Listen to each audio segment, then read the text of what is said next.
And with that prospect of many people reducing their workload and also looking to not even work on Fridays comes, the issue of remote working. I mean, this has been something that has been, around since COVID. We know it was only legitimised during COVID, the idea of working from home. And for many people, they don't know where to turn when it comes to their IT solutions. Well, our next guest is able to provide that solution. He's personally got 16 years of professional experience in the software industry, having grown up, in Lebanon. He spent some time in England, so you'll know that when you hear his accent. But he's been back here for a year, where he's helped to co-found Scope Solutions Middle East in Dubai, partnering with different accounting firms and SMEs to enhance their operations with top-tier cloud software. And he's joining us here in the studios of Jotun Paints. Ayman Kaouri, the co-founder and regional director of Scope Solutions Middle East. Thank you very much for coming in. Thanks for having me. Great to be here. It's good to hear when people talk about remote working. For the employee, it seems, really good.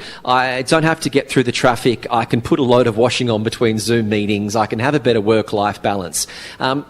But for a business, and particularly people in IT, what are the risks involved with remote working and everyone working towards the cloud for all that connectivity with that flexible culture? Yeah, well, one thing that lots of people worry about is I can't see the people in front of me doing the work that I'm expecting them to do. So that's kind of where I guess the software has come in and really helped to make, I guess, the transparency a bit more, a bit better, a bit more transparent. So you get a much better idea now of what's going on. There's a full audit trail of what's going on, usually most software. And yeah, people can access it from anywhere, so you don't have to be tied to your desk on your computer just like you did in the old days. So what you mentioned over here is primarily a trust issues between the management and the employee, that if the person is working from home, he essentially is doing laundry and not just working on the development that we expect him to do. Yeah, and that's what lots of people worry about. I would say there is a big difference in mindset in different businesses as well. So some people will have more traditional approaches to doing business where they want to be able to see everything that everyone's doing all the time.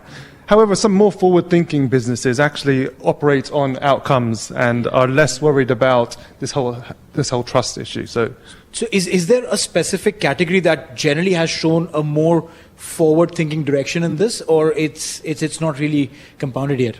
I would say there's not a specific industry per se.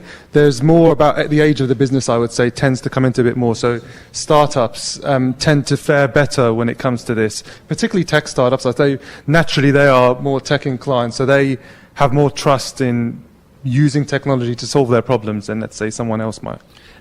When you're looking towards the tech advancements, I mean, we had the huge CrowdStrike issue where so many computers went down around the world a couple of weeks ago. What are those risks for businesses that, are flexible and they're open to remote working when it also comes to cybersecurity issues? Yeah, lots of people do worry about this. And early on, I think the whole idea of your data being somewhere in the cloud and not with you locally, that's always been really scary. Now, the risk of not doing it is often greater. So remember the floods not too long ago in Dubai over here, yeah. Right? So imagine your server room got flooded. That's a bigger risk for you than actually having your data in the cloud, and it could be replicated absolutely anywhere. So yeah, and the security is getting better. So there's new things such as like two-factor authentication that's come into.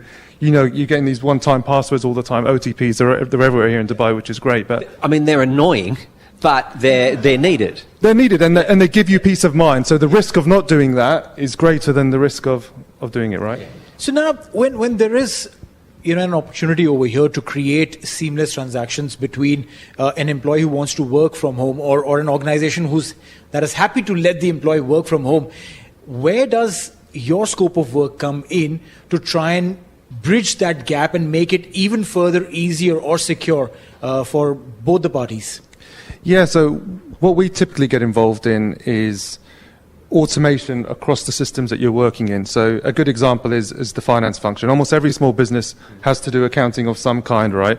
So rather than you having all your receipts and invoices, let's say, in a box somewhere, and that could get damaged or get misplaced or lost or whatever, you can take a photo of it, you can forward an email automatically. It will then you'll use AI to kind of read that information, extract it, and create the accounting transactions seamlessly. So that saves you a lot of not only worry, but a lot of time. And it also means that your accountant can, for you as a small business, provide insights because they're getting more up-to-date information for you. So they can help your business grow. So the benefits aren't only in the streamlining of it, but also in the value that you can get back from your service providers. Now, you mentioned AI over here, and that has been the buzzword for quite some time now. How does AI come into play apart from just reading the invoices like you mentioned? I'm sure that there is a lot more than what we see prima facie in today's time and age. 100%. So you're getting AI involved in all sorts of different things. Things like generative AI, whereby it's just it uses natural language, right, to do things. So rather than you having to click here and click there, you can say to an AI assistant, "Oh, send an invoice to National Paints, or wherever it might be, anywhere to Jotun Paints. Or Jotun Paints, yeah, bad example maybe to Jotun Paints. So yeah, and it will raise that, and it will say the amount or whatever it might be, right? So it can use natural language. Other ways is to draw insights from your data. So everyone's got lots of data, and it's all good and well that it's sitting there, but you're sitting on an absolute like gold mine of information and insights. So the AI can help draw some of those insights for you. And when it comes to cybersecurity, what about the situation for a lot of businesses? Do they, when they're working with the clouds and they think, oh, I've got a Google or I've got a Microsoft server and I should be fine, is it generally a case of a lot of cloud computing systems that they think they don't need this? It's a bit like travel insurance. You don't think you need it until it happens to you? Yeah, they don't realise, and I've got the benefit of having almost come from the future. So having been in the UK... And what's it like? Yeah, no, it's amazing.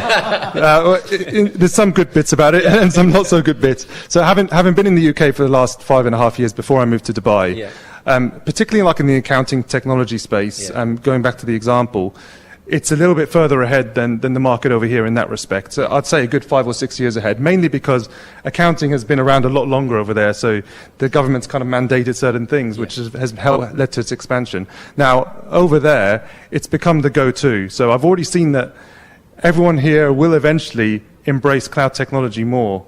Now, the benefits of it are that not only can you use it from anywhere, but also your software is constantly being updated all the time. So you don't have to get left behind and worry about an expensive upgrade down the line or anything like that. You mentioned, UK as a market is more evolved from an accounting standpoint. UAE also now with VAT coming, that came in a couple of years back, now corporate tax being introduced. All of these things do put in a little bit of a struggle, if I may say so, for the standard businesses that haven't been exposed to some kind of accounting or taxation, the legalities that are involved. Does AI or does your technology help, because you've worked with a lot of accounting firms here, do you guys then incorporate the corporate tax involvement and VAT into this as well? Yeah, 100%. So automating things like that is where the technology comes in. So again, imagine you're on an old desktop software and new legislation comes in. You're going to have to go through an expensive upgrade or pay for something again and get some services and get some... Imagine that just happens automatically because you're using cloud-based software, right? That's the benefit. You don't have to pay for an upgrade. You don't have to go through a huge change. It just happens overnight. But then how do you convince someone who's never experienced anything, either of the two, cloud-based computing, software upgradation, and now taxation? So it's everything which is so new to someone who's not experienced anything. It's a small business. They've worked through traditional books and ledgers. Isn't that conversation a more challenging conversation than building the software itself? For sure. And one thing that we're trying to work on is working with the accounting practices, because often they are the ones that are working with the SMEs, and they will trust their accounting practice more so than any other party out there, right? That's the whole idea. So if we work with them, help them see the benefits, that will then give the SMEs more comfort that we're working with someone that's ahead of the curve. So yeah, and often it's all about just dabbling and trying things out with one of your clients or some of your more forward-thinking clients that are actually prepared to try something different. That will then help give them the confidence to better sell the benefits to other clients that could do with it. You mentioned how this is certainly an evolving market when it comes to accounting with the recent tax legislation compared to markets like the UK. But in other areas, the UAE always tends to be quite advanced with technology. Are you perhaps seeing that there's more of an understanding of the need for the need for your work in terms of cybersecurity and those technological advancements here? Yeah, for us, it's all about integrating all these kind of different solutions together. So absolutely, I would say the UAE is almost like a world leader when it comes to particularly apps around convenience and technology around convenience. We love convenience here, don't we?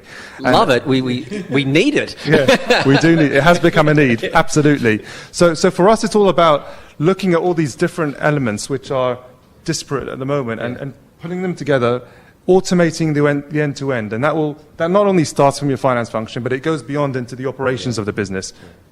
You know, being in the technological world in today's time and age, one has to think literally in the future. You're not talking about providing solutions for just today, but maybe 5 years down the line, 10 years down the line. Sitting in your drawing room or probably by the beach in Jumeirah, how do these ideas come into your mind that, okay, this is what I'm going to think, or do you really have a whiteboard where you're penning down things? Yeah, so for us, we're not actually producing the software ourselves, fortunately. We are essentially scanning the market out there all the time, trying to see what's new, where might we be able to add more value to the markets that we're in, or to our clients, or to other accounting firms, or whatever it might be, SMEs. So we're helping kind of dispel and kind of demystify this whole app ecosystem that exists, because frankly there's thousands out there. So we will always try and keep ahead, and then our advice hopefully will help some small businesses so they don't have to figure that stuff out themselves. Yeah, and I think that's the fundamental aspect. It's so hard running a small business. If they can come to someone like yourself at Scope Solutions, it can just take away another challenge and allow them to focus on the core part of their business. I'm Ayman Kaouri, the co-founder and regional director for Scope Solutions Middle East. Thank you for joining us from the future. It's always good to have someone to come back and join us in 2024. It's my pleasure. Yeah, and it's Scope Solutions. If you need to find that, could be of more assistance to your firm.